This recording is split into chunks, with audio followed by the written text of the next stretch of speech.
جو لوگ دکھ کی گھڑی میں ساتھ نہ ہوں وہ سکھ میں پاس بیٹھنے کا اختیار کھو دیتے ہیں۔ میں نے اپنی زندگی کے گزرے ہوئے ایام سے جو سیکھا ہے وہ ہے کسی بھی ناقابل قبول رویے، الفاظ، عمل کے بدلے میں خاموش ہو جانا۔ کچھ وقت کے لیے یہ خاموشی اذیت دیتی ہے لیکن مستقبل کے بہت سے پچھتاووں اور خساروں سے بچا لیتی ہے۔ کہاوت مشہور ہے کہ حالات انسان کو بدل دیتے ہیں، لیکن سچ یہ ہے کہ حالات انسان کے اصل کردار کو آشکار کرتے ہیں۔ اکثر ہم اپنی کمزوریوں یا ناکامیوں کا ذمہ حالات پر ڈال دیتے ہیں، لیکن حقیقت میں یہ ہمارے اندر چھپی ہوئی خامیوں کا عکس ہوتا ہے۔ بہت اچھے ہو کر بھی آپ ہر کسی کے لیے اچھے نہیں ہو سکتے۔ کہیں برے بنا دیے جاتے ہیں، کہیں برے ثابت کر دیے جاتے ہیں، اور زندگی کا سب سے تاریک پہلو ہی یہی ہے۔ کچھ لوگ واقعی بہت چالاک اور سازشی ہوتے ہیں، کمال کے ڈرامہ باز ہوتے ہیں۔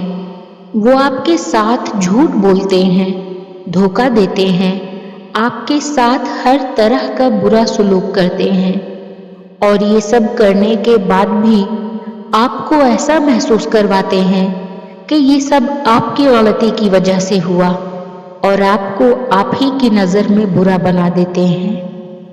ہمارے آس پاس ایسے بہت سے منافق اور دوغلے لوگ موجود ہوتے ہیں جو ہمارے سگے بننے کا دکھاوا کرتے ہیں اور اوپر سے بہت پیار بھی جتاتے ہیں، لیکن اندر ہی اندر ہماری جڑیں کاٹ رہے ہوتے ہیں۔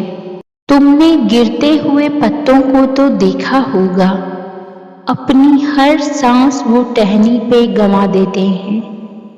کتنے بے رحم شجر ہیں، نئے پتوں کے لیے پرانے پتوں کی وفاؤں کو بھلا دیتے ہیں۔ اکثر کردار کے منافق لوگ لفظوں کے حاجی ہوتے ہیں۔ درختوں سے تعلق کا ہنر تو سیکھ لے انسان، جڑوں میں زخم لگتے ہیں، ٹہنیاں سوکھ جاتی ہیں۔ میں نے رشتوں کو خود سے دور جاتے دیکھا ہے، میں نے دوستوں کو منہ موڑتے دیکھا ہے، میں نے جان سے عزیز لوگ بدلتے دیکھے ہیں، پھر میں نے ایک ذات کو اپنے قریب محسوس کیا ہے، اور بے شک اس ذات نے مجھے کبھی اکیلا نہیں چھوڑا، اور وہ ذات رب کریم کی ہے۔ یہ دنیا اللہ کی ہے، لیکن یہ دنیا اللہ والوں کو راس نہیں آتی۔ مگر تم غمگین مت ہونا، دنیا کا ساتھ ہونا اہم نہیں۔ اگر تمہارے پاس اللہ کا دیا قرآن ہے اور اللہ کا ساتھ ہے، اہل قرآن ہی در حقیقت اصل فلاح کے حقدار ہیں۔ کسی شک میں مت پڑنا، منافقین کے دھوکے میں مت آنا، یہی ہے واحد کلام اللہ کا۔ خلوص دل سے دعائیں مانگیں اور مانگتے جائیں، اس یقین کے ساتھ کہ میرا رب سن رہا ہے۔ قبولیت دعا میں تاخیر کا مطلب صرف یہ نہیں کہ ہمارے کسی گناہ کی سزا مل رہی ہے، یہ وسوسہ ہے جو شیطان ہمارے دل میں ڈالتا ہے، اور اس کا کام مایوس کرنا ہے۔ رب کونین میرے دل کی دعائیں سن لے، میں ہوں بے چین، میرے دل کی صدائیں سن لے۔ انسان کی سب سے مشکل رات قبر کی پہلی رات ہے۔ اللہ ہر مسلمان کو عذاب قبر سے بچائے، آمین ثم آمین۔ یا اللہ پاک بری گھڑی، برے لوگوں، بری نظر سے ہمیشہ محفوظ رکھ، آمین یا رب العالمین۔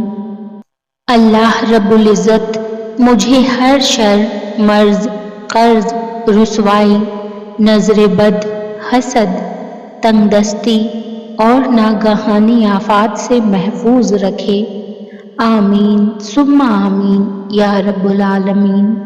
یا اللہ پاک تمام بے چین دلوں کو سکون عطا فرما، آمین ثم آمین۔